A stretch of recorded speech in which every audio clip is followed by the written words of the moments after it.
በስመ አብ ወወልድ ወመንፈስ ቅዱስ አሐዱ አምላክ አሜን። ከኢትዮጵያ ኦርቶዶክስ ተዋሕዶ ቤተክርስቲያን ቋሚ ሲኖዶስ የተሰጠ መግለጫ። በኦሮሚያ ብሔራዊ ክልላዊ መንግስት በምስራቅ አርሲ ዞን አስተዳደር በጉና በመርቲ በሸርካና በሆሎንቆ ዋቢ ወረዳዎች ውስጥ በሚገኙ የኢትዮጵያ ኦርቶዶክስ ተዋሕዶ ቤተክርስቲያን እምነት ተከታዮች ላይ ጥቅምት 14 ለ15 ቀን 2018 ዓመተ ምህረት በጉናና መርቲ ወረዳዎች 17 ክርስቲያኖች፣ ጥቅምት 17 ለ18 ቀን 2018 ዓመተ ምህረት በሸርካ ወረዳ 3 ክርስቲያኖች እንዲሁም ጥቅምት 18 ለ19 ቀን 2018 ዓመተ ምህረት በሆሎንቆ ዋቢ ወረዳ 5 ክርስቲያኖች በድምሩ በጥቅምት ወር 2018 ዓመተ ምህረት ብቻ 25 ኦርቶዶክሳውያን ወገኖቻችን አገራችንና ምድራችን ብለው በሰላም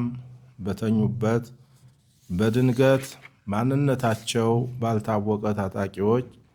በአሰቃቂ ሁኔታ እንደተገደሉና ግድያውም ከዕለት ወደ ዕለት እየተባባሰ መሆኑን የምስራቅ አርሲ ሀገረ ስብከት ጽሕፈት ቤት የላከውን ሪፖርት ቋሚ ሲኖዶሱ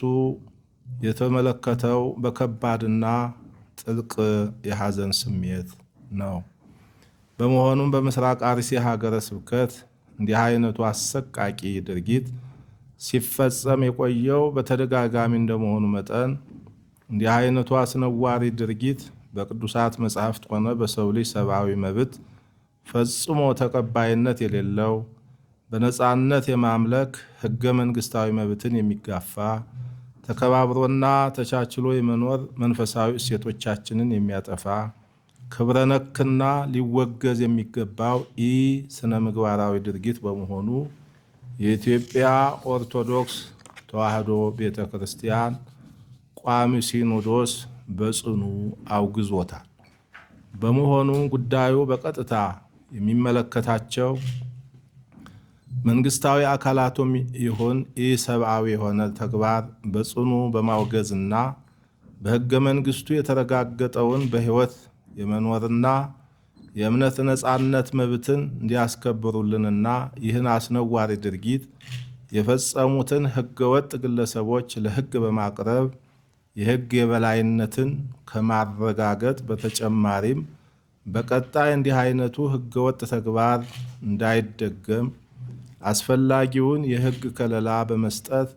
ኃላፊነታቸውን እንዲወጡ ቋሚ ሲኖዶስ መንፈሳዊ ጥሪውን ያስተላልፋል። በመጨረሻም በደረሰው ጉዳት የተሰማንን ከፍተኛ ሐዘን በድጋሚ እየገለጽ ለሟች ቤተሰቦችና